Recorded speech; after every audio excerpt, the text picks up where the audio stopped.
ययुर्गणाः श्वासानिलास्ताः शतशो निपेतुर्नमसो जलाः इति क्रोधसमात्मातम् आपतन्तम् महासुरम् दृष्ट्वा सा चण्डिका कोपम् तद्वधाय तदा करोत् साक्षित्वा तस्य वैपाशम् कम्बबन्धमहासुरम् तद्याजमानिशम् रूपम् सोऽपि बद्धो महामृते ततः सिंहो भवत्सद्यो यावत् तस्याम्बिका शिरः शिरकृतावत् पुरुषः खड्गपाणिरदृश्यत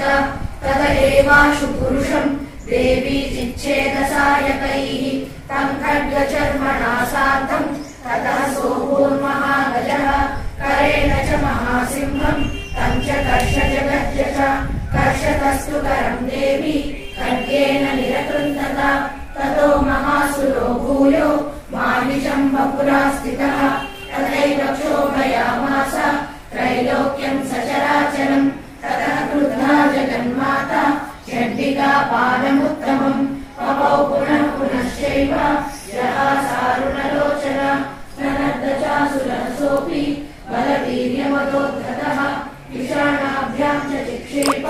चण्डिकाम् प्रतिभूतरान् सा च तान् प्रहितांस्तेन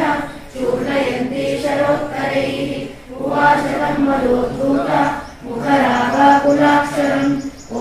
देव्युवाच गर्ज गर्ज क्षणमूढ मधु यावत् पिबाम्यहम् मया त्वयिहते त्रैव गर्जिष्यन्त्याशु देवताः ॐ ह्रीं श्रीं ऋषिरुवाच एवमुक्त्वा समुत्पत्य सारूढातम् महासुरम् पादेनाक्रम्य कण्ठे च शूलेनैनमताडयत् ततः सोऽपि पदाक्रान्तः तया निजमुखात् तदा अर्धनिष्क्रान्त एवासीत् देव्या वीर्येण संवृतः अर्धनिष्क्रान्त एवासौ युध्यमानो महासुरः तया महासिना देव्या शिरश्छित्त्वा निपातितः ततो हाहाकृतम् सर्वम् दैत्यसैन्यम् ननाशतत् प्रहर्षम् च परम् जग्मुः सकला देवतागणाः